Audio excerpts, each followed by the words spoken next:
Ladies and gentlemen, welcome to another video. In this video, we're going to be talking about how to create Rumble channels step by step.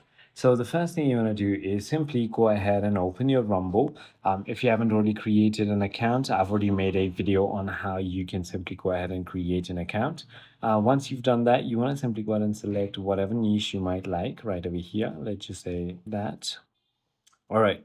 Now, once you've done that, you want to simply go ahead and click on accounts. And normally what happens is when you have your account ready, you can generally start uploading videos directly. So in order to go ahead and create the account, however, if you're thinking about it, you need to simply go ahead and search for Rumble, sign up, click on create a Rumble account.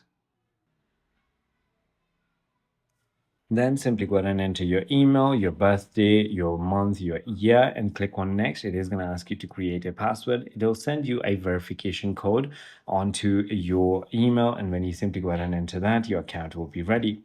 I hope this video clarifies everything for you. If you have further more queries, feel free to comment down below and